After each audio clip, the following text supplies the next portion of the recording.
Headphone Hypnotic English. Unlock your vocabulary for life. Hello, my friends, and a massive welcome back to Hypnotic English, the podcast that is your secret weapon for learning real, authentic English. We slow it down, we make it clear, and we build your confidence with every single word. I'm your host, Tom, and if you've ever felt the frustration of learning a new English word today only to have it vanish from your memory tomorrow, you are in the perfect place. In today's deep dive episode, I'm not just going to give you tips, I'm going to teach you the most powerful, cutting-edge techniques to make sure you never forget an English word again. Yes, I mean never again. We're going on a step-by-step journey where you will hear compelling, real-world examples, you will practice repeating them with me, and most importantly, you will learn how to anchor English vocabulary into your long-term memory for life. So, turn off the distractions, get comfortable, maybe grab a cup of coffee, and let's begin this transformation together. Hypnotic English theme music fades in and then fades out. Brain the deep learning principle, making words your friends.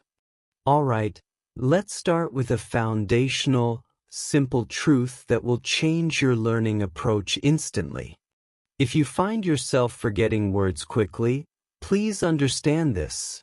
It's not because you are lazy or lack intelligence. The real reason is that your brilliant brain simply didn't learn the word deeply enough. Think about it this way.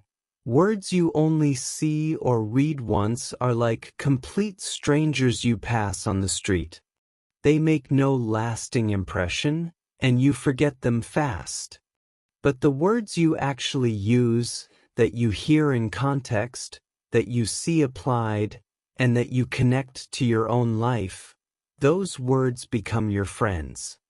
They become a permanent part of your inner circle. So, the question is, how do we turn new English vocabulary into lifelong friends?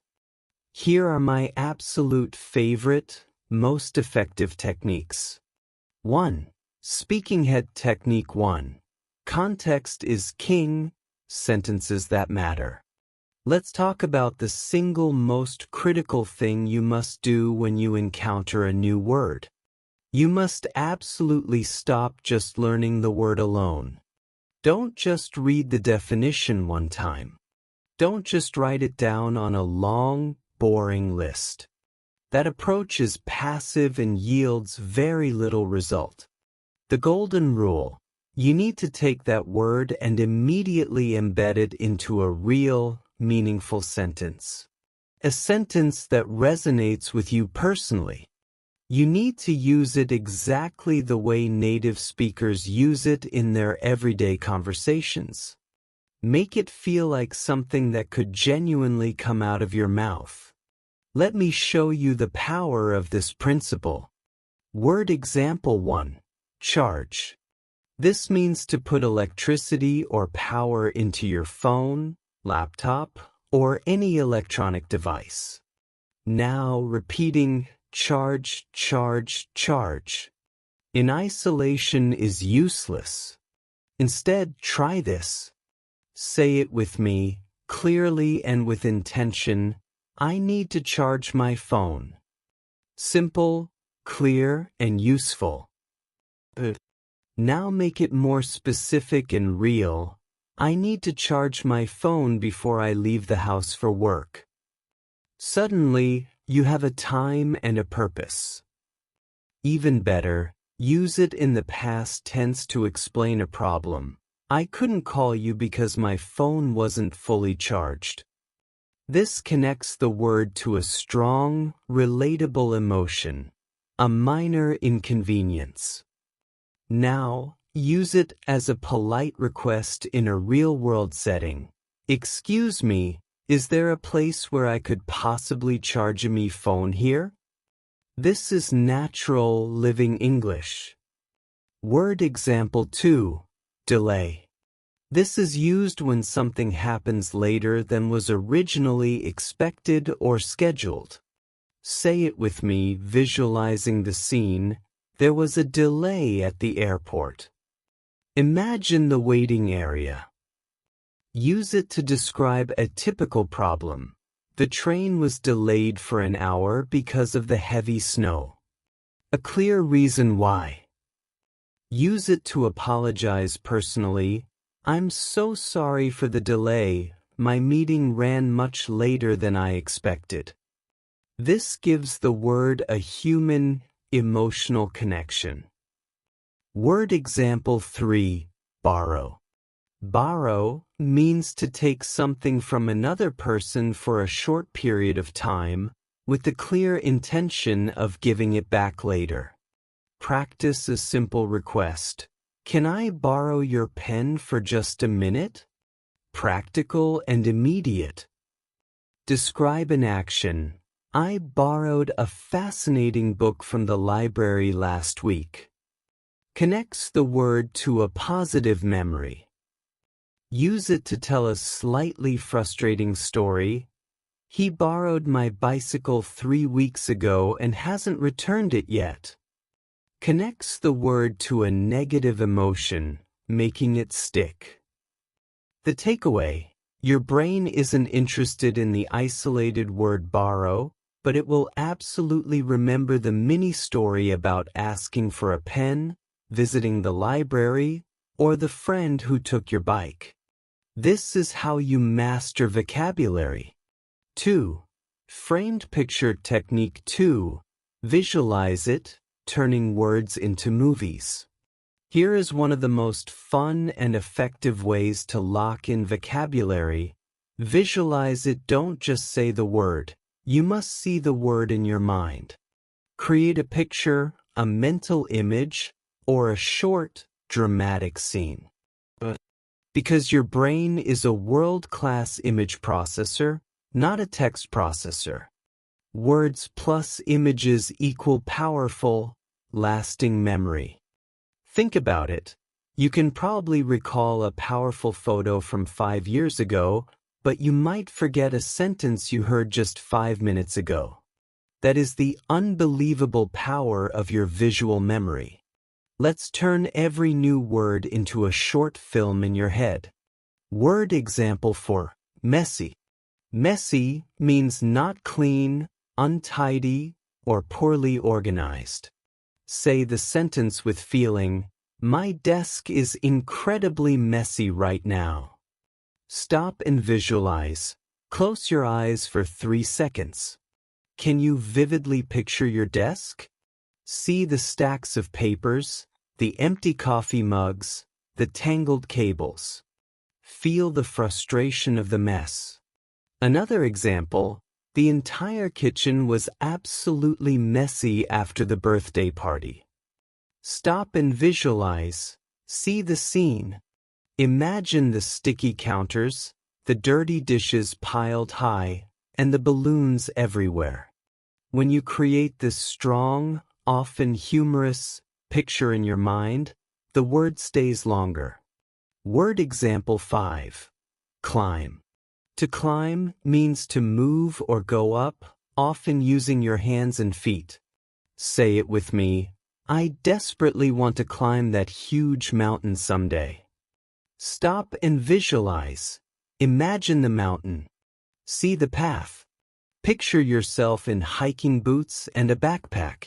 Feel the effort in your legs and the crisp, clean air. Another example, the curious child climbed the old oak tree surprisingly quickly. Stop and visualize. See the small child scampering up the big, dark bark tree, their little hands grasping the branches. The action step. Next time you learn a word, ask yourself, what little movie do I see when I hear this word? Can you draw a simple sketch of it? Can you find a photo online that captures its meaning? The more senses you involve, the deeper the word goes into your brain. 3. Calendar technique 3. The 24-hour rule. Use it or lose it. Here is another critical, non-negotiable tip for long-term retention. You must use new words quickly. I'm talking about within 24 hours of first learning it. Why is this so important? Because if you don't activate and use a new word soon after you acquire it, your brain registers it as unimportant information and starts to discard it. It essentially says, I guess we don't need this, I'll delete it. The simple rule, use it or lose it. If you learn a word today, find a way to use it today. Say it out loud to yourself. Write it down in a full sentence in your notebook. Send a text message to a friend using the new word, even if it feels a little awkward. Speak it into your phone's voice recorder. Quick activation is the key to telling your brain, this word is vital. Keep it. For Red Heart Technique 4, make it personal, your words, your story. A huge secret to cementing vocabulary is to stop learning general English and start learning your English. Connect the new word to your own life, your specific memories, your deepest feelings, and your biggest goals. When a word holds personal meaning for you, your brain treats it like treasure and holds onto it fiercely. Think of it like a photograph again. If it's just a photo of a stranger, you forget it. But if it's a photo of your family or a moment you cherished, you remember it forever.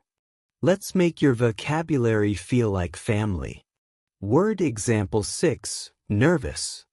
Nervous means feeling worried, anxious, or slightly afraid, typically before an important event or challenge. Say the general sentence, I felt nervous before my job interview last month. Now, personalize it. Think about the last time you felt genuinely nervous. Was it before a big test, before traveling alone, or before speaking English in public? Say the sentence that is true for you.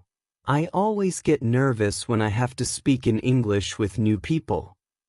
That, my friend, is your sentence. The word nervous now belongs to your emotional landscape. Word example 7, lonely. Lonely means feeling sad or isolated because you are alone or feel unconnected to others. Say the general sentence, she felt very lonely after moving to the new big city. Now, personalize it. Ask yourself honestly, is this feeling true for me sometimes?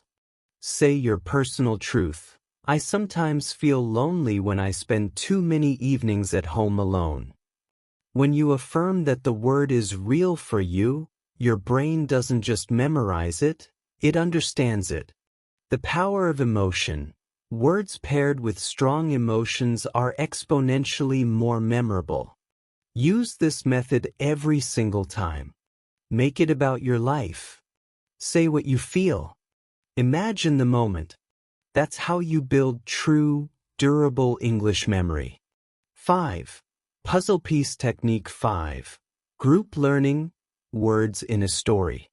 Here is a major game changer and perhaps the biggest tip for advanced vocabulary acquisition. Stop learning random, isolated words. Stop grabbing one word about food, one word about travel, and one word about a car. That's like trying to build a complex puzzle with pieces pulled from 3 different boxes.